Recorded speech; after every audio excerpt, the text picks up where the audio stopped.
So we're going to answer some questions tonight because it is the big week, man. We have fantasy football playoffs here, and I'm just having fun with it. I mean, I'm sure everybody's having fun with it, but my gosh, there's nothing quite like it. You know what I mean? Like, there's just nothing quite like fantasy football playoff time. That's usually when I'm really, really excited. And I've got a lot of best ball teams that advanced to the playoffs. And I had a lot of home leagues that advanced. 75% of home leagues advanced, including Dynasty. So I'm just a happy camper right now, ready to answer some questions. Probably won't be on here super, super long tonight. It'll probably be a relatively short-ish one. So we'll try to get as many questions as possible in. Make sure to like the video. Make sure to subscribe to the channel to show your support. And we'll just start out with first one in here, who was JBLB. What's going on? Hurts or Dart? So this is tough, right? I mean, obviously, Hurts is someone you drafted really high and to pull through for you in these types of moments. But, I mean, I wouldn't even say he's been a disaster. It just was so bad this past week that you have to be like, okay, I mean, what realistically am I supposed to do here? You know, because the last couple of games, like, obviously this one sucked. But the last couple of games, they realistically weren't as bad as that one tonight. So I'm not like writing Hurts off or anything, but do I have a lot of confidence in him? Not really, even though it's against the Raiders. Whereas Dart really has had one bad game so far this year, and I get it. He doesn't have the sample size that Jalen Hurts has, so that's kind of tough to, come out and say Dart is clearly the better option, but I'm favoring Dart right now because they both have favorable matchups, and one player is using his legs this year and the other player is not. And the difference between those two players is the player, I would say, is worse at throwing the football is also the one not using his legs. So for me, I think Dart just offers more upside, and they both have good matchups, so I'll take Dart. Jeremy Torres, what's going on? K9 or Hall? Full PPR, also Theo or Andrews. When it comes to Kenneth, I mean, there's realistically just no realistic upside that you can ever show me with him, right? Like the story always with him is, can he hit his floor, or can he hit anything above his floor? Which his floor is like 8 points, right? 8 to 10 points. So basically every week you're getting that unless he hits a home run hit or he gets a goal line carry, which is so infrequent that you can't count on it. At least with Brees, like, you're getting the workload, and it just feels better knowing that. And so I would go ahead and take Brees because, yeah, I mean, the matchup with the Seahawks in theory could be really good against the Colts, and the matchup versus Jacksonville is not ideal. But, I mean, to me, at least with Brees, you're getting the work. So I'll go with Brees, and then Theo or Andrews. It's so funny because I'm dealing with not the exact same thing, but I have Mark Andrews on one of my teams, and it's the first week of playoffs, and I'm like, okay, do I really want to trust Mark Andrews this week, or should I go after a different tight end? Like, I even had the thought go across my head, should I play Isaiah Likely instead of Mark Andrews? Just drop Mark Andrews for Likely? Is that something I should do? And I'm not even sure where I stand yet. And for those of you who aren't familiar, quarterback and tight end rankings for me always come out on Thursdays. So on the site, you'll probably see the updated rankings tomorrow with quarterbacks and tight ends. They are not up to date right now, so don't look to those. But I just think when it comes down to it, where I'm kind of leaning with Andrews right now is that his matchup is so good against the Bengals, and he's always a red zone threat. But obviously the floor is so minuscule. With Theo, you are in position to where you could possibly pop off for like a 20-point game or a 25-point game. But I would say those chances are pretty minimal as well. Really where he gets me is he has a higher floor than Andrews. I would say Theo's floor is probably around 6 points. And Andrews could give you almost nothing. I mean, last week he basically gave you nothing. For me personally, though, I'm going to take this shot with Andrews just because of matchup that I really like. And he does kind of feel due for another touchdown. It's very close. Those guys will probably end up being closely ranked in tomorrow's rankings. I'm not sure where they're both ranked yet, finalized, but I think right now I'm leaning towards Andrews. Herbert Roman, what's going on? Should I drop Sutton or BTJ because Hampton is back for me? I also have Myers on my bench. So basically what I'm reading it as is that you're saying you have to bring up Hampton off your IR and one of these two guys has to go. That's the way I'm reading it, and that's the way I'll proceed unless you tell me otherwise. So, yeah, I think for me personally, those two guys, I would say, are in similar positions in the sense that they're mostly bigger play threats. Now, I will say with Sutton, like, I actually thought last week was encouraging for Sutton against the Raiders because they were in position to where they were targeting him a bunch. He got 10 targets in that game. And in Week 13, it was kind of similar. He got 6 targets against the Commanders. Like, he has been kind of all over the field lately. And the other thing with Sutton is that he's kind of become their number one de facto again because Troy Franklin is losing snaps. 19 snaps last week. And in Week 13, he had 37.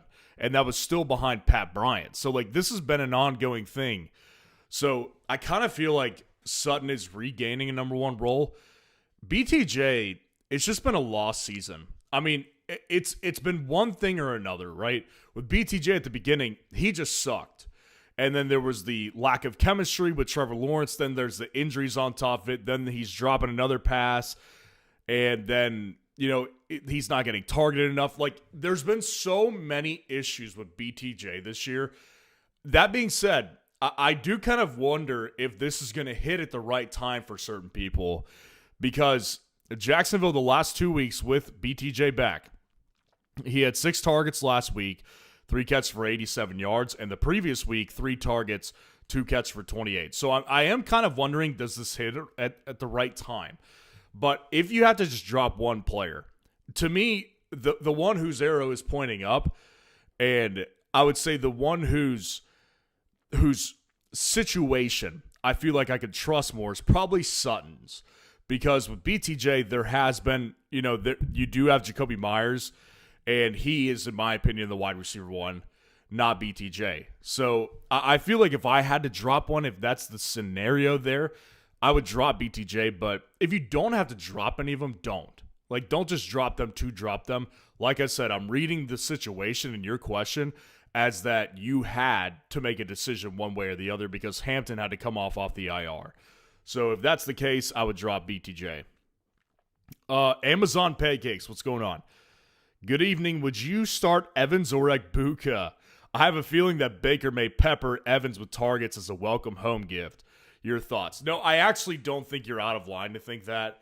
My thing with Evans is, so everybody knows about the 1,000 yards and the history of Evans with those 1,000-yard seasons. I mean, this, as it looks right now, it will go down as Mike Evans' first season without 1,000 yards. So part of me is like, are they going to hyper-target this guy to try to get him that? And then the other part of me is like, is he even ready for that? Because the truth is, I actually think of Evans as a pretty high upside playoff guy. I actually think that he could go off in the playoffs. The problem with it is that I think it's been a little bit of a lost season for Evans too, because even when he was healthy, he didn't look the same to me, to be completely honest with you. And obviously he's dealt with 2 different injuries. So I'm kind of leaning against playing Evans in the first game back. But I will tell you this, for those of you who have a premium subscription at my site, FS Roundup, you know where he was ranked. I mean, I had him ranked because I thought that he was going to be playing this week. And now I've been proven right. And so he holds a spot in the 30s. Egbuka, to me, is still a play. And I know this sucks. And I know there's a lot of people who do not want to play him. I don't envy you. The reasoning of why I would do it personally is because Egbuka is still getting targets. One of these days, those targets will hit for a big play. I mean, he had a wide open touchdown last week that he just dropped, and it was embarrassing. But he still got 10 targets, man. I mean, in the week prior, he had if it doesn't pull up, I remember it being like 7 to 8 targets. 8 targets the previous week.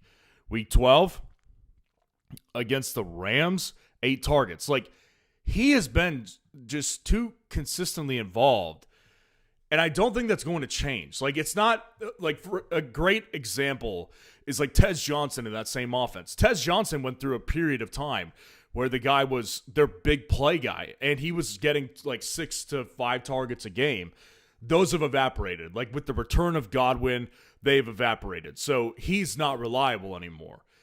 Egbuka is a first-round pick who did really well for them for a long portion of the season. He's not going to just wither into dust. So I think Egbuka is still my play personally. Adrian, what's going on? Good to see you in here tonight. Hey, Ryan, I have Tyler Warren. Should I be worried? I'm on bye week since I'm in first place. Thank you, brother. I appreciate you being in here. It's the best conversation. I can't get enough of this Phillip Rivers thing. I really can't. Like, I grew up watching Phillip Rivers because he was in the same draft class as Ben. And Rivers was always kind of like the little brother in that class to me because, like, for me, the 2004 quarterback class goes Ben, then Eli, and then Rivers. But they're all obviously good players. Rivers, this whole thing is fascinating. I mean, I will say this. It's good that you're on a bye week because I have no idea what to do with – I mean, I do have an idea. The matchup makes it a good idea to just, like, avoid Colts players if you can because the Seahawks matchup is, like, as bad as it gets. So this one doesn't make a lot of sense for me to say, like, Tyler Warren is a tight end, a dominant tight end one this week. He may be a top 12 tight end for me this week, but he's not going to be in the top 5. I can tell you that right now. Like, Phillip Rivers, we have no idea what's going to happen. I mean, we actually do. The funny thing is we actually do have an idea because it's just life. Like, it's been proven throughout life. Father Time comes for everybody. Like, Tom Brady could have came out of retirement. How old is he? 46 years old. It would have felt better than having Phillip Rivers come out of retirement. I mean, I watched a little bit of his press conference today, and he was basically asked, like, how much do you weigh right now? And he was like, he kind of made some jokes, and he was like, yeah, I can tell you this. Like, I weigh more than I did when I was coming off the field for the last time. So, like, and the way he was talking about it, it was kind of like I view it as a challenge. You know, I wanted to accept the challenge. It wasn't like he had the message of, like, let's go win this thing. And I, like, I don't want to, like, I mean, him coming back at 44, I think he's like 44. Him coming back when he does is cool. Like, it's a fun story. Like I said, I can't get enough of it. But as far as, like, putting my confidence in pass catchers, yeah, I'm super worried. The good news is, again, you've got a bye week, so you can kind of look at this one. You need to have a very close magnifying glass on this game this weekend, and it's going to be a bad game. Like, Indy is going to get curb stomped in this game by Seattle, but I would still have a very close eye on this one. I would, because this one is important for your fantasy team. Because Tyler Warren, I don't know what to expect. My hope is, here's my hope, that Tyler Warren gets enough short yardage targets that it will matter to the tune of like 10 points a game. But I think his ceiling games of hitting 17 is over. So I don't think that you should feel comfortable with Tyler Warren. You should be definitely making other arrangements. Like, if you do not have a tight end 2 on your roster right now, you should be getting one. Because this one could go really bad, really fast. I mean, think just for a second, think of how crazy it is for an NFL team. My wife was telling me this. Like, isn't that wild that the NFL team felt that their best option was to go call up a retired quarterback who had been retired for like 5 years? Like, isn't that wild? And I was like, you're exactly right. Like, this situation is so dire. So you have to look at everyone on this roster as in a dire spot. You need to make other plans. Appreciate the super chat, man. Good to talk that one out because we needed to talk about that one. Esteban Simon, appreciate the super chat, man. Good to see you in here. Start 2 out of BTJ, McLaurin, and Hampton. Also, which quarterback? Herbert, Lawrence, or Purdy? So I think that when it comes to the quarterback situation, again, no rankings are finalized on Wednesday nights for me. Rankings are always finalized on Thursdays. So where I have guys now may change come tomorrow. So watch the rankings for sure. I will say Purdy is definitely the front runner for me because Herbert, I don't trust him right now because it's not only like the game that happened, right? The Philadelphia Eagles are a tough team to play defensively for any quarterback in any situation. But obviously when you take out, you factor in the offensive line and you also factor in the broken hand. It's like I don't want to play Herbert particularly badly. Herbert's a stud, and I like the fight that he showed, but that doesn't mean that I want him as my starting quarterback. Like, it's going to be tough for me to start him over guys like Purdy coming out of a bye week and playing the Titans at home. I mean, this is like as good of a matchup as there gets. So I don't see how Purdy has a bad day. I could see how Herbert can throw multiple picks and get hit a bunch of times. So I'll play Purdy over Herbert. And then with Lawrence, I actually kind of like Lawrence this week a little bit.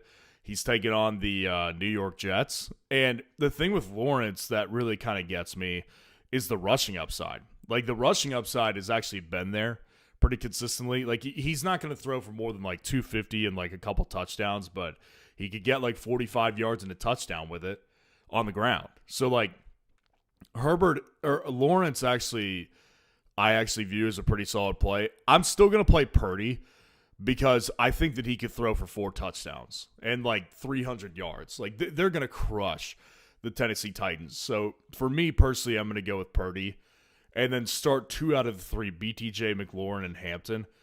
I've got to go with Hampton as one of them. He's the highest ranked player. And like I said on the running back rankings, if you haven't seen that video, go watch it. But my whole point on that was, listen, I think that when you look at what happened the other night for the Los Angeles Chargers running game, it was pretty clear to me that he was the better running back between him and Vidal. Not that Vidal wasn't good. Obviously, he had a massive play on the reception at the beginning of the game. And then he proceeded to average 4.4 a carry. But with Hampton, I think he was the better back because, in my opinion, there was a spark there that Hampton was providing when you were talking about like breaking off 10-yard or 12-yard or 15-yard runs that they really weren't getting with Vidal. Like, Vidal was a workhorse, but he wasn't really ripping off like bigger runs. It was kind of like Javonte Williams in a sense. Amari and Hampton, I think will separate in the coming weeks as the lead back. Not to say that Vidal won't have a role, but that is to say that I think Hampton is the better running back and they know it. So they're going to want to use him more often than they use Vidal. So Hampton's going to go in for me. BTJ and McLaurin, I've got to go with Terry. And it's been a lost season for them, but they are playing another team that's having a lost season too. The Giants are nothing. So, like, this matchup feels really good to me. I feel like I've got a situation with BTJ where the matchup's great as well, but you can't rely on the target share with BTJ just yet. If we were talking BTJ versus, like, Ricky Pearsall, yeah, I would take BTJ.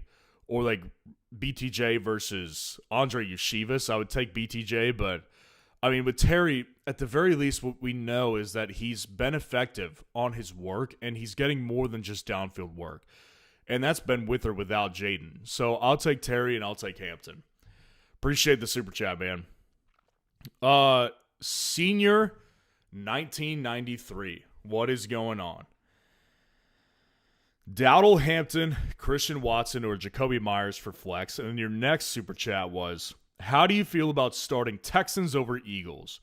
I'll answer the first one first off because the second one is actually, they're pretty close. Dowdle, Hampton, Christian Watson, or Jacoby Myers for the flex. I have very, very, very many issues with this whole Carolina backfield situation.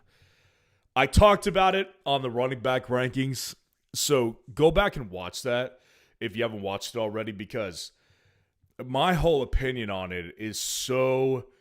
I wish I could give people a straight answer. That's kind of the way I feel. I feel like, when you're listening to like typically it's like a politician, and they're so clearly bought and paid for by somebody else, and you're just watching them just dance around things, and it's like you can't get a straight answer out of it. That's how I feel talking about Carolina's situation, because I have genuinely no clue what the Panthers are going to do. Because I will point back to this. Before they went on their bye week last week, Chuba Hubbard was the more dominant running back. He outsnapped Rico Dowdle, and if you've been following this Rico situation, this is not new. Like, Rico has not been the same player since the groin injury versus the Packers in Week 9. This was Rico's last really good game. He had a couple good games, like 15-point games, but this Week 13 game is when Chuba, the higher-paid guy, came in and was more dominant. So I have no confidence whatsoever playing Rico this week. And I'll be honest, like, the reason I hate sounding like a politician so much talking about this Panthers backfield situation, but it's out of just pure confusion from me. It's not because I'm trying to hide something. I have no idea what this room is going to look like. And I'm dealing with it. Like, in my first round of the playoffs in my Dynasty League, I have both Rico and Chuba, and I have no idea. Like, I'm going to play Rico in all likelihood, but I do not feel confident doing it. So, like, when I look at Hampton, it's like I'll take Hampton because I feel more confident in the belief that he will be their lead back. Like, maybe I'm a week early, but at least I know with Hampton that he looked better than the backup running back, which is Vidal. So, like, to me, it's pretty simple in that sense. I'll go with Hampton for sure as one of them. Well, it's only one. So I'll go Hampton over Rico. So I'll rule Rico out. When it comes to Watson, I have a big problem with the matchup this week. I said this on the wide receiver rankings today. I actually have Jaden Reed ranked over him this week. One spot I'll beat, but it's still one of those scenarios where I can easily see this one going really badly for Christian Watson. Like, I've been saying for a while, I actually think Christian Watson has really become a stable floor play in fantasy with upside of 25. And he gave you that upside this past week. The chances that he does it again against the Broncos defense is so minimal. And the chances that he gives you closer to 0 points than 10 points, I actually kind of fear being really high.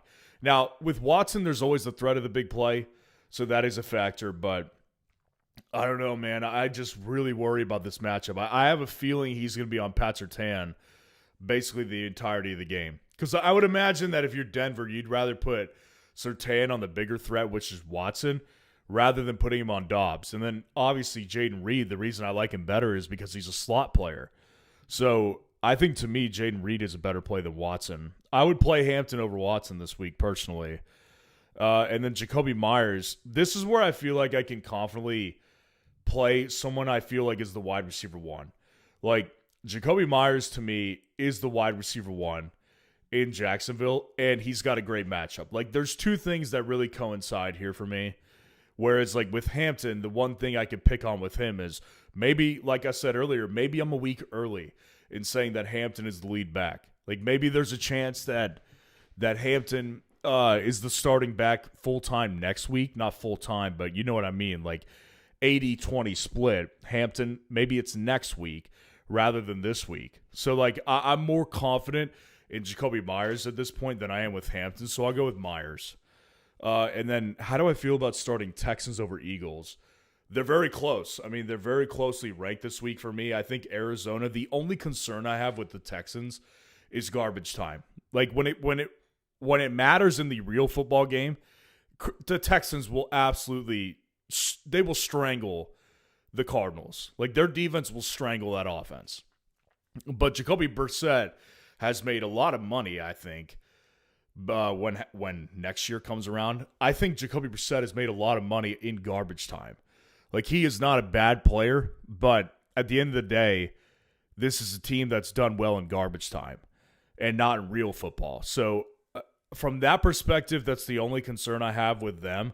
The Eagles' perspective, it's kind of the same as last year, where the Eagles aren't really a dominant fantasy team because they don't come up with like tons of sacks. They don't come up with tons of turnovers. Now, last week they did, and it's against the Raiders, so it's like you really can't lose if you play the Eagles, because at minimum, I would imagine the Eagles get you 8 to 9 points. The Texans could get you 6, but I think they could also give you 25. And the Eagles, I think, capped out probably give you 17. So I feel like if it's me, I'm going to go with the upside because that's always what I do. And so for me, I would take the Texans defense. Appreciate the super chats. Sportsman-like, what's going on? PPR quarterback, Allen running back, Jacobs ETN, wide receiver, Jets, Nico, tight end, Fannin, flex is McLaurin, defense is Jags, kicker is Dicker, bench is Judkins, Marks, Sutton, Flowers, Tyler Warren, Wandale, Genty. Any changes? Well, I know this might sound really uncomfortable to many people, but I mean, I have not been shy with this whole Justin Jefferson thing. I'd bench him for almost any one of those receivers. Maybe like Sutton, I've got him ranked over Sutton because I like the matchup so much and I don't like Sutton's at all. So maybe I would keep Sutton on the bench, but I would play Zay over him by a long shot. I would play Wandale over him. So really, if it was me, like I would be putting Zay in my lineup because, like, here's the thing with Zay, right? So I actually kind of think Zay and Justin Jefferson are the perfect two to compare. Because if you look at Justin Jefferson, last week, and I will not stop talking about this because this was important. Last week, they put up 31 points on the Washington Commanders, and Jordan Addison was their leading receiver with 62 yards and 10 fantasy points. Justin Jefferson was an afterthought. 4 targets and 11 yards. They just put up 31 points. I mean, that's so... Think of how freaking nuts that is. To put up 31 points on a defense and your best player on offense, possibly their defense too, probably, put up 3.1 fantasy points on 4 targets and 11 yards. Like, it is just not working whatsoever for this situation. There is no coming back from this, in my opinion, if you can't do it this week. So I just think, to me, like, I've seen a couple people, and I'm not trying to like blame you if you want to do this, because you have your right. This is your lineup. Like, I am just a talking head who's just here to try to give you the best advice, but I get things wrong. And I go through what I got right and wrong every week to signify this. But I've seen some people that are saying, like, I'm living and dying by JJ. And it's like, what are you living for? Like, I get that expression, but that does not fit JJ. Like, you have not done any living with JJ since, like, what, week 9? I mean, let's go back. Week 9, he had 16.7 points. What did he do in week 10? That was when the drop started happening. Week 10, he had 7.7 points. Week 11, 11.1. This is full PPR, by the way. It's even worse if it's half PPR. But you're in full PPR, so we're talking about that. 8.8 in week 12. Week 13, 2.4. And then this past week, 3.1. Like, we have had nothing to live for. At least with Zay Flowers, Zay has a ceiling of this. Like, he can give you 20.6. Now, his floor may be around the same range, but, like, why would you not want to take the ceiling? Right? That's my whole thing with people who have been bashing their heads in the wall with JJ this whole time. I'm like, open your eyes. Like, disconnect from the name. Take the name tag off the player. Assume that's just a guy. And you looked at his numbers, and you looked at him and his involvement in this offense and his quarterback play. And you took Zay's name tag off, and you looked at him, and you say, well, Zay, clearly this guy has the more upside. So again, I'm not trying to pick on you or anything like that. Like, I'm just trying to tell you my perspective on this, which is I think it's a little crazy for people to continue bashing their heads on the wall with JJ. Like, if you want to, for example, I saw somebody on today's wide receiver rankings say they were going to live and die with Emeka Egbuka. That makes more sense to me because we've seen him hit that 25, 30-point ceiling. We haven't seen that with JJ yet. And JJ's not getting 10 targets a game like Egbuka still is. It makes more sense to me to live and die by Emeka Egbuka than it does with JJ. The only reason I really do think that people are sticking with JJ this long is because of the name. And I'm not here to say he's not a great player, but I am here to say this situation is what it is. It's not getting better. So if it was my team, JJ is getting out of that lineup, and I'm putting in Zay Flowers. Other than that, I don't think I'd make any other change. I actually probably would end up playing Judkins over McLaurin, but that's just me. Judkins against the Bears, it is an offense. It is a defense that can be run on. So I probably end up doing that. It's not terribly far off, though, I will say. Like, their ranking, let's put them in the comparison feature right now. Quinshawn Judkins and Terry. 37 compared to 41. So they're very close. That's why I was kind of saying I'd probably stick with my rankings on this one and play Judkins because I feel like we know he's going to be their lead guy. But at the same time, I will say this. Judkins has been ceding a little more volume to Dylan Sampson. So it's more of a gut call, but I would personally do that.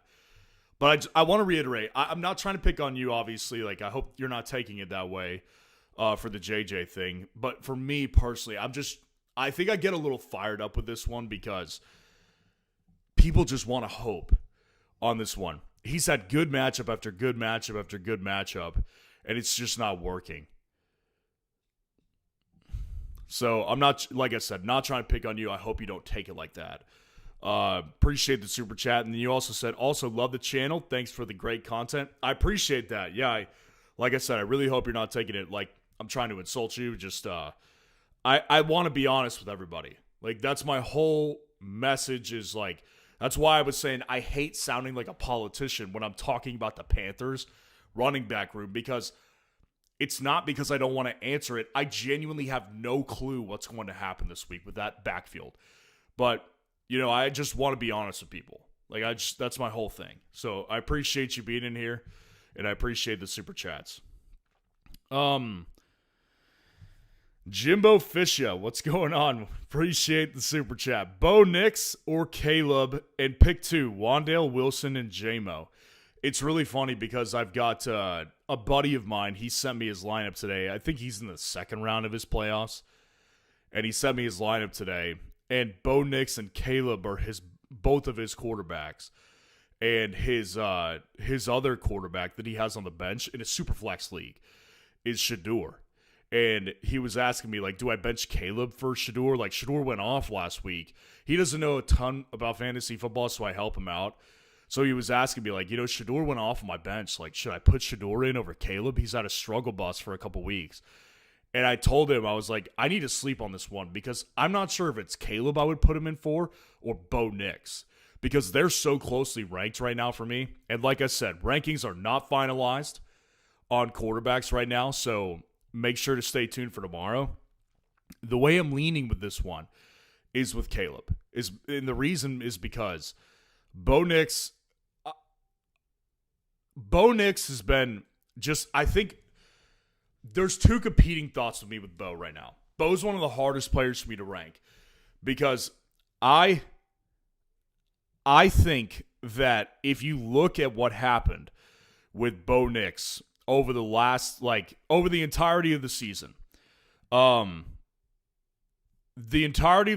like, Bo Nix has had a 25-point ceiling.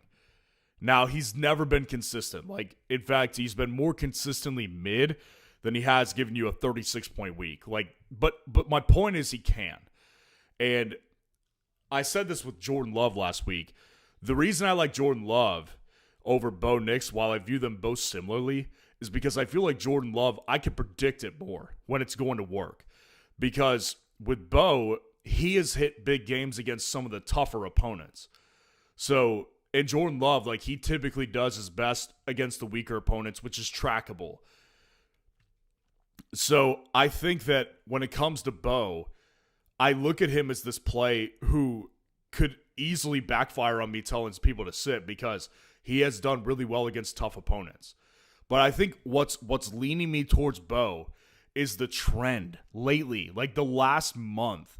I mean, Bo has done so bad, right? Like week 10, 7.8 points against the Raiders. Like that's a great matchup. Then in week 11, 12.6 against the Chiefs. Then in week 12, they have the bye week. Week 13, 17.4. That was his best game in the last month. Like, it just is, the trend is what I'm kind of leaning towards. And so with Caleb, I know the trend has not been great either, but I will say this, I do think I'd rather take the shot on Caleb because I like his matchup better. So I think I'm leaning Caleb, but like I said, it's close, and you'll have to watch for the quarterback rankings tomorrow. Pick 2, Wan'Dale Wilson or J-Mo, full PPR. Wilson, to me, is a very scary play this week. I will acknowledge this. I definitely think there's a chance that I'm making a mistake leaving Wilson outside of my top 30 this week. Assuming we're talking about, because Garrett Wilson was actually rumored to be possibly coming back, so I'm going to make sure we're not talking about Garrett Wilson. Yeah, no change. So we're talking about Michael Wilson is what I'm assuming. I said this with Michael Wilson, I'm scared about this because of matchup. And this shouldn't come as like some big shocker to anybody, right? Like he's got the Texans. Like that matchup does not get tougher from a wide receiver's perspective. So it shouldn't come as a shock. But he's been so good lately. So yeah, I mean, it's tough. It's really tough. Wan'Dale, I would say J-Mo I'm safely playing. Because J-Mo, to me, if you just look at him with the time that Dan Campbell took over play calling, he's been very involved. Like with John Morton calling plays in Detroit, it was a disaster for J-Mo. He could not find any consistency. Dan Campbell knows what J-Mo can do, so he gets him the ball. And the only week he goosed with Dan Campbell was when they called back 2 of his big plays for penalty. So that's not his fault. Yeah, I think the reality is that you've got Jamison Williams, who feels like the best bet from an upside perspective and from honestly a floor perspective too. So I'm going to go with J-Mo as one of them.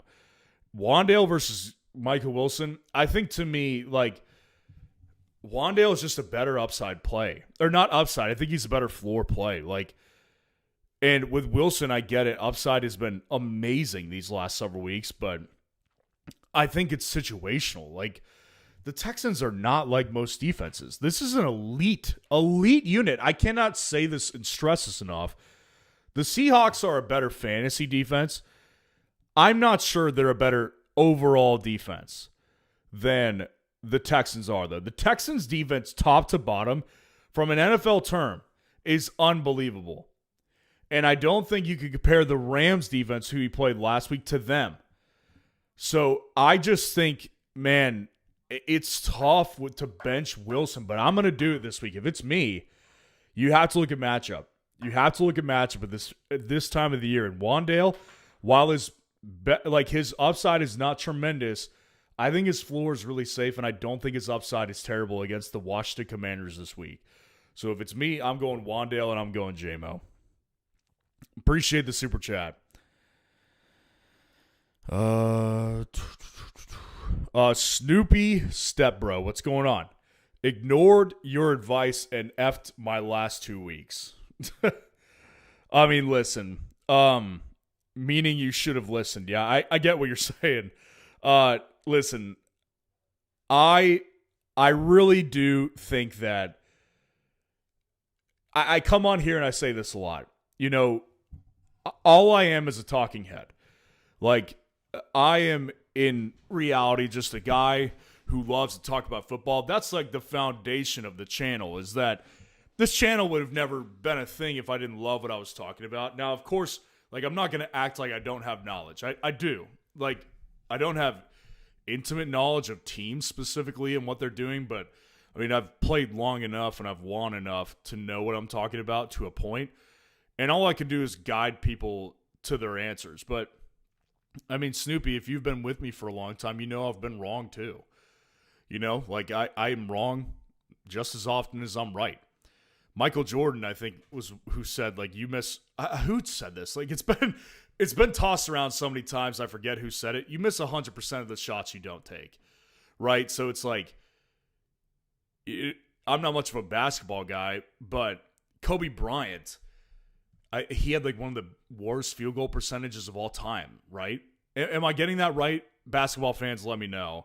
I'm a golf guy in the offseason. I don't pay attention to basketball, which, by the way, still toiling with the idea of making golf content in the offseason, so let me know if you want to, if you're interested in that. But, yeah, I mean, I get things wrong because I say my opinion, and I'm going to stand by the opinion. And whether you choose to listen to me or not is up to you. Now, again, I'm not trying to discourage you from going with your gut, right? Like, your gut is oftentimes really right. And I think that's what people need to do, is go with their gut. But, you know, I do my best. And, you know, whether people listen to me or not, it's completely up to them. So I appreciate that. But I'm not a god. I am not a god. Like, I don't want people to look at me like that. I just I'm a fantasy football junkie is what I am. So, yeah, like a lot of times I will get stuff right, but I get things wrong plenty too. I think that's what I'm trying to say. But I appreciate the super chat. And then your follow-up was start three: Olave, Justin Jefferson, Christian Watson, and RJ Harvey. Yeah, I think Harvey's going in for sure, because I think Harvey has done enough for me to believe in him as the full-time back. Because if you look at the snap counts, if you look at the opportunities, they're going to Harvey. And this is not the best matchup, obviously, against the Broncos, but, like, look at this. RJ Harvey, you can use these pie charts, like, on our site. These are free. And it shows you the breakdown of plays. 50 plays for RJ Harvey and 12 plays for Bidet, 10 plays for Jaleel McLaughlin. And there was some Adam Prentice mixed in there, too. Like, RJ Harvey has become the lead back, and it feels comfortable. And they feel like a run-first team. And I will add this, too. I do think that it is a matchup that they'll be run-dominant in, because I think they'll want to minimize Bo's mistake possibilities against Green Bay's defense. So, to me, it feels like a running game. I think that Harvey's got to go in. Olave, JJ, Watson. Olave, I would love to play Olave. I really would. I worry about Olave, man. I really do. I mean, you can't look at what happened and not worry about him a little bit, because Olave looked injured to me last week, and in theory, the matchup was good. So I worry about Olave for sure. I'd still play him over JJ, because I think what we've seen from a target perspective has been much better. And from a downfield perspective, he's hit more than JJ can, because his quarterback is garbage. So I'll go with Olave over JJ. Christian Watson versus Jefferson, it's going to be wild, but JJ to me is going on my bench again.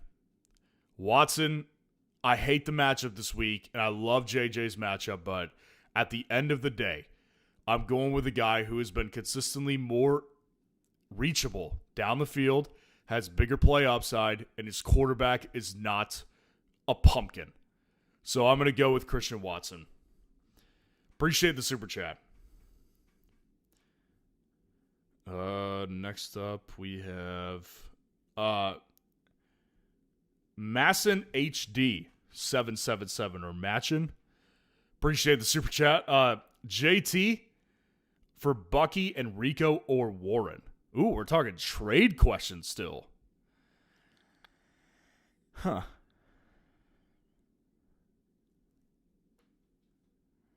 Interesting.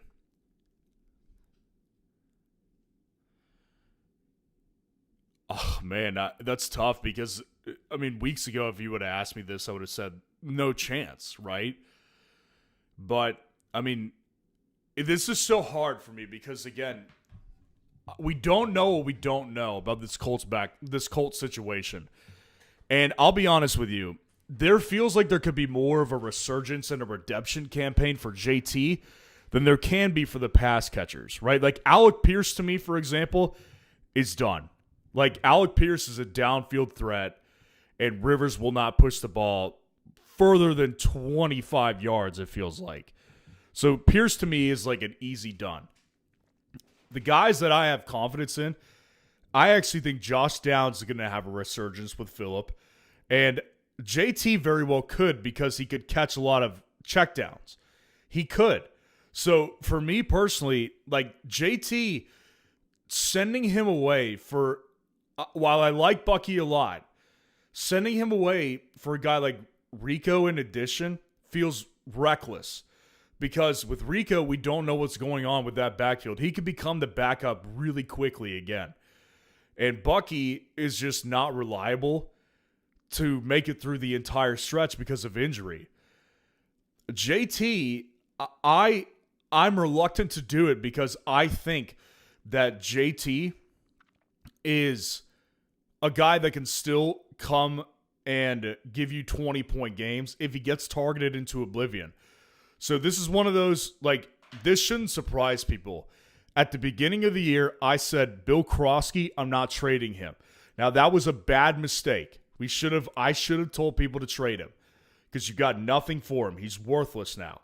But we didn't know at the time what he was worth and what he wasn't worth. So I was banking. I'm an upside guy. That's what it all boils down to. I will hold something that I believe has value, and I want to see it grow. And JT feels like he's in that position right now where it's like people may think JT is this like buy low type of guy, which I'm shocked you're able to still do trades, but your scenario is someone's trying to buy him off you for a lower price. I don't feel like I'm comfortable doing this. I don't because we don't know what we don't know. And I think that JT could see a ton of dump offs, tons of them. May not be as efficient running the ball, but his effectiveness through the air might really save his fantasy upside. And I would say he still has a 20-plus point ceiling if that happens. So I think I'm going to keep JT. That's me. Appreciate the super chat. That's a good question, though. Jimbo Fisher. Appreciate the super chat. Agree with your insights. Thanks. Jacoby or Dowdle?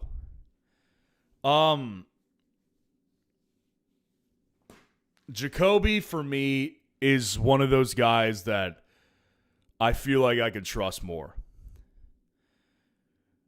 I just feel like to me, Jacoby Myers, I love the matchup, first of all. I like the matchup that the Panthers have. But this Panthers running back room, it really does feel like one of those moves that could get somebody chopped. I mean, because it's do or die time. And Rico, I would say his floor this week is probably 6 points. His upside may be 25. Coming out of the bye week, maybe he got healthy again. And who knows, maybe they're planning to unleash him. That's the problem. We don't know. I have no idea. So I am really worried about this whole situation, man. But I will say I'm gonna stray away from it. I feel like with Jacoby, we know he's their number one, and we know that the Jets defense is switched. It's like butter going through knife, or a knife going through butter. So I'll go with Jacoby Myers. Feels like the better play. Appreciate the super chat. Mick Lova, what's going on? Judkins or Swift for week 16 and 17? Well, let's check some schedules really quick. 16 and 17. Judkins or Swift? So Swift is playing the Packers. Didn't have his best game. I will say, without even looking at the schedules, I'm leaning towards Swift because of the Bears' running attack, and I think it's really strong. The matchup that week is really tough. Bills is not exactly the worst matchup. You could have much worse.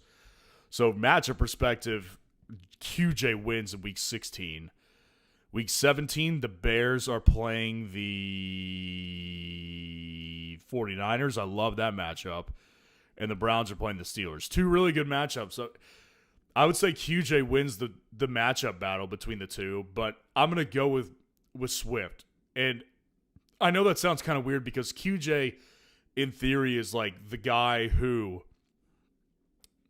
QJ, in theory, is the guy who is like more surefire as far as workload goes. But this is people just need to understand this. Like this Bears backfield is the Lions backfield reincarnated. Like the years with Jahmyr Gibbs and David Montgomery, and even Jamal Williams, the 1 year with Ben Johnson. Like this is that backfield where both of them are fantasy relevant on a weekly basis. And I would just trust that more because they have more firepower and more ability to move the ball down the field. So for me, I'm going to stick with Swift. Appreciate the super chat, man. Okay, we'll answer as many as we can over the next 10 minutes, and I'm probably going to go ahead and head out after that. Make sure to like the video, subscribe to the channel as well to show your support.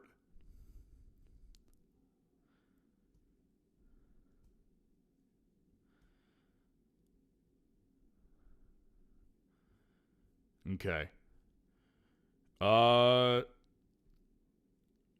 Coffeeholic. Hey, my guy, just wanted to come in and say thanks for the advice this year. Oh, I appreciate that. Like I said, I'm happy to be a part of y'all's journey. Just happy to do that. Breece Hall, Devin Neal, K9, or Bam, pick one. I'm going to stick with Breece, and I know I answered this question in a smaller form earlier between Breece and K9. I've got to go with Breece because I feel like his matchup is okay, and I know that he's the lead back, and I know that he can break off a big run.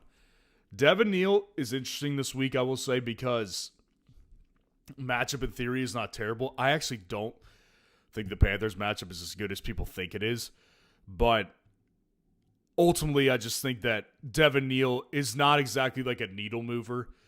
Breece Hall is. Like, Breece Hall can break off a freaking 80-yard run or an 80-yard catch. Like, that's what Breece can do. And so that's the kind of guy I want to ride with in the playoff time. Goff or Love?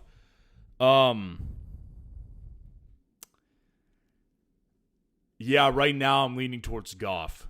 I feel like the funny thing about this matchup for them this week is that Detroit going to the Los Angeles Rams sounds like a tough matchup. In reality, I think Goff is going to feel right at home. Do not forget, Goff was a Los Angeles Ram before he was a Detroit Lion. And he's going to want to come back, and it's a revenge game narrative. They don't play each other that much. He's going back to Los Angeles. He's a Cali kid. Like, he's going to be very comfortable in that environment. So, yeah, it doesn't sound like a great matchup, but we know Love's matchup is not good. It's in Denver. So, Goff, for me, is the better play because I just feel like he's going to be at home. And listen, their backs are against the wall, too. You know, Detroit, their backs are totally against the wall.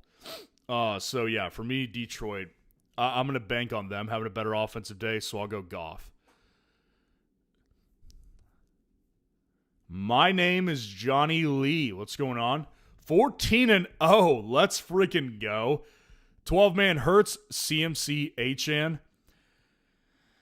Henry, T. Higgins, Waddle, Devonta Smith, Goddard, Loop, Broncos, Browns, Jags, Dowdle, B-Rob, and Ollie. Should I drop a defense for Ollie or Jalen Wright? You know, I am not.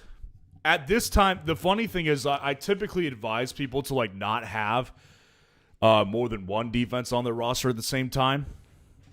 But I will say this is the time of the year where I can do that. Like, I've done that in my own personal leagues because you want to plan ahead for matchup. So I don't exactly hate that you have three defenses on your roster, while it feels excessive to have three.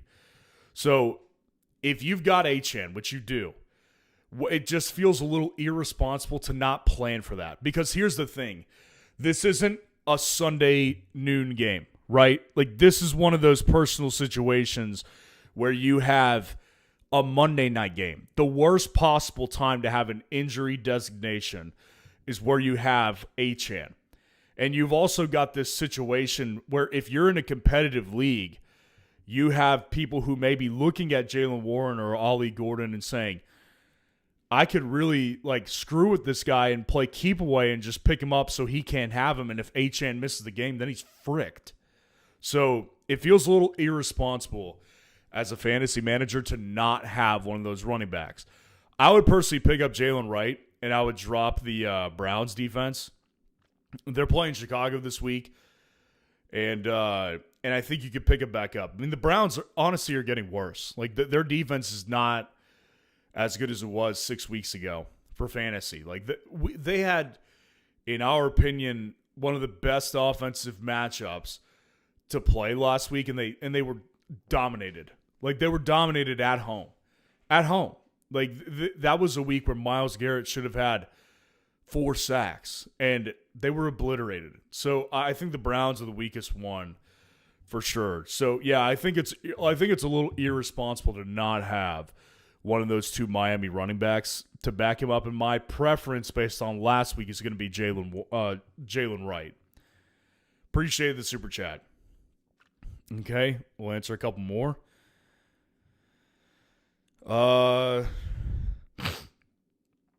Rollin force Tampa, Kansas City, or New Orleans defense next week. Let's check some matchups. Week 16. Tampa is playing the Panthers. Could be good, could not be good. Kansas City is playing the... Where are the Chiefs? Titans. Could be really good. And then the Saints are playing the Jets. I'm leaning towards the Chiefs because they're in must-win mode, and they've got more talent on the defense than the 49ers do, who I left out of the top 12 this week playing the Titans. So I feel like the Chiefs are my lean right now, but asking a question this far out about that week, I don't have as much confidence in because people need to realize a week worth of me going through week 15 stuff is all my time. I really don't look that far ahead most times when I'm deep into it. So it's a little hard for me to give a definitive answer a week in advance on a defense that I like all their matchups in theory. I would say the Bucs are probably my least favorite play, but right now I'm leaning Chiefs, but that could change. It could very well change. Jersey B, what's going on? JJ, Hampton, Myers, or Diggs. One as my second flex. To me, I would actually play JJ over Diggs. So just so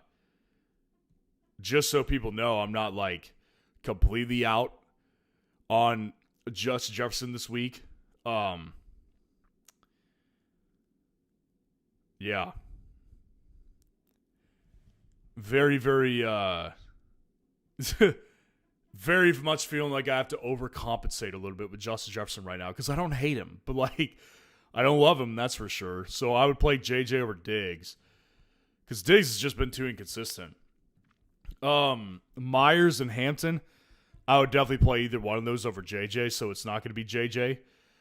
To me, with Myers and Hampton, I answered a question like this earlier, and I'm going to stick with Myers because my thing with Myers is that I feel like with those two guys, they're so close to my rankings this week. I could poke more holes into Hampton's situation. Right now, I'm projecting that he will be the lead back this week to the tune of about a 70-30 split. But I will say this, there's more concern I have with his workload than I do with Myers' workload, and there's way more concern with matchup against the Chiefs than there is against the Jags. So to me, it's a pretty easy Myers. Appreciate the super chat. Twisted Folk, good to see you in here. Half PPR, 5th place, must win. RB2 is Chuba. Bench is Corum. WW isn't bad. WW is bad, but Bill is there, and Rodriguez is questionable with a new groin issue. Drop Corum for Bill. Chuba is in.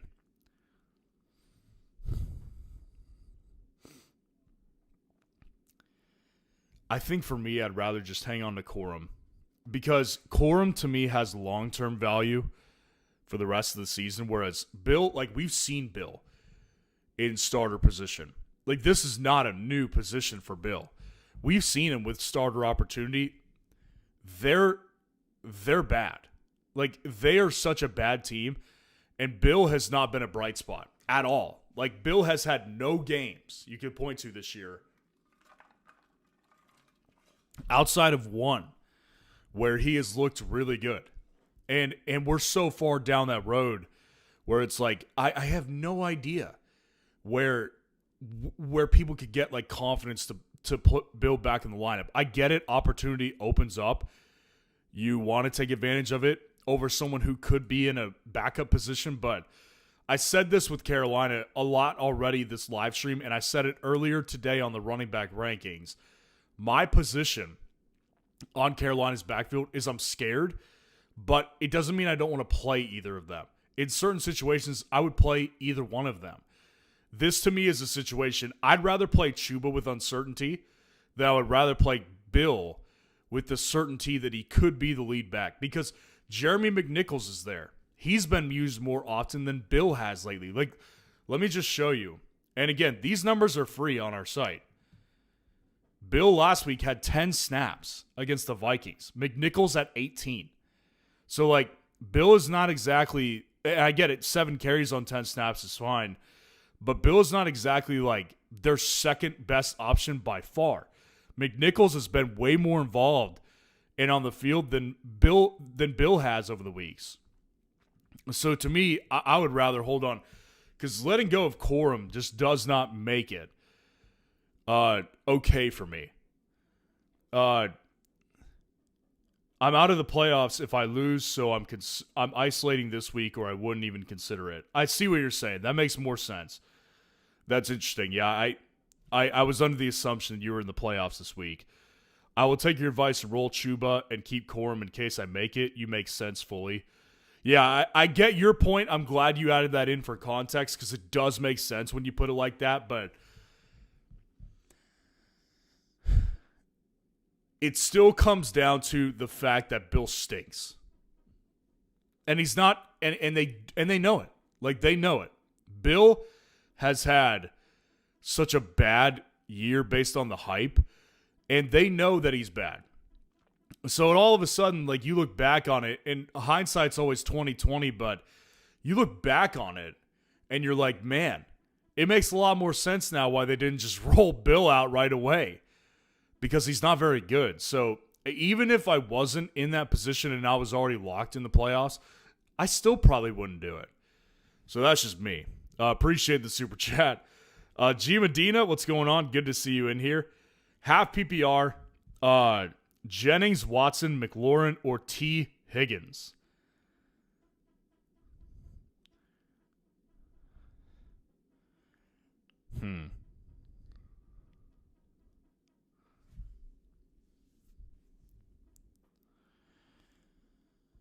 See, Watson, like, T. Higgins is not going to play. I seriously doubt T. Higgins will play.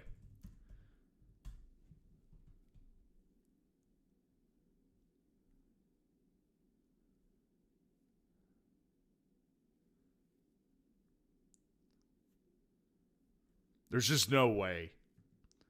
Second straight week with a concussion, like, there's just no way. If T plays, he's the guy. Like, clearly. If T plays, he makes this job very easy. You play T if he's out there. 100%. If he's not out there, which I'm anticipating, I probably am going to have to go with Terry McLaurin. Because I think that his upside is the best. And I also think that Watson, like, I think his matchup is the easiest out of the bunch. Jennings could be easier, obviously, with Tennessee, but I just don't think Jennings has very high upside. And it's just been proven. I mean, McLaurin could give you 20 plus, even with Mariota, which is going to be the case this week. Jennings at best is going to give you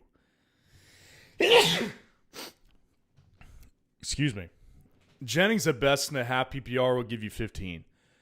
Terry can give you 20 plus. So Terry to me is the guy because I don't trust Watson at all this week. Appreciate the super chat. Twisted Folk said, I joined the site today. I should leverage it. Yeah, you should. Yeah, the rankings are on here. The automatic waiver tool, the comparison feature that we go through, and the league sync up feature as well. Okay, we'll go through one more question. Oaklaws 8, what's going on? Rico, Hubbard, or Harvey? For running back 2 and flex JMO or Terry, feel like Rico take over again, and JMO will be lead over St. Brown. I agree with you on one of those things. I don't agree with you on the other, which is that Rico takes over. I think there's a lot of evidence there that makes me worry. But it sounds like you kind of have a gut feeling on it. So the only reason I try to change your mind is because I think Harvey is the better play. Like, we don't have to project with Harvey. We know at this point. We've had several weeks now without J.K. Dobbins, and he's done nothing but lead the backfield by a wide margin. So to me, it doesn't feel close. I would personally play R.J. Harvey. I think it's going to be a run-heavy game script this week. So, yeah, for me personally, I'm going Harvey over Rico. But it does sound like you're kind of pretty confident in Rico. So I would say that play him if you're very confident and go with your gut. But to me, personally, Harvey's the better play. JMO or McLaurin, I would say easy JMO. Yeah, JMO, I agree with you on the Detroit take. Like, I think Jameson Williams, listen, even if Amon-Ra was fully healthy, JMO has been involved to the point where you can kind of count on it every week that he hits a floor of like 10 points. With Johnny Morton calling plays, it wasn't like that, obviously. With Dan Campbell, it is. So, yeah, I'd play JMO over McLaurin pretty easily. Appreciate the super chat. All right, I'll be right back, and then I'll go ahead and answer Adrian's question.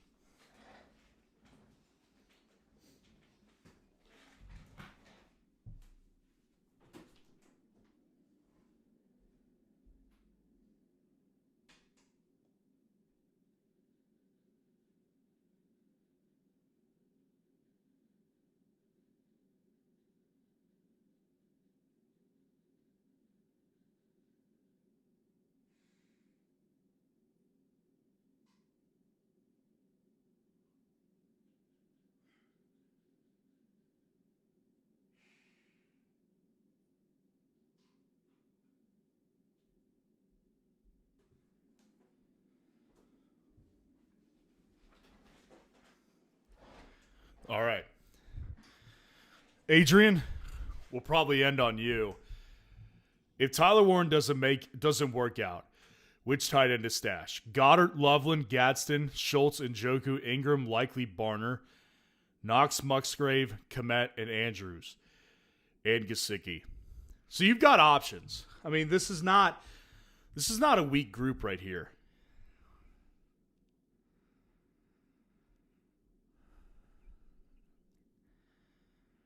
See, one of the things I love about Loveland right now is, especially without Rome, I've got to say he's up there for sure. I'm not saying to pick him for sure.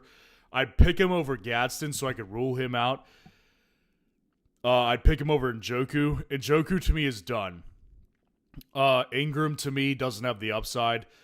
Likely is an upside play, but doesn't have much floor.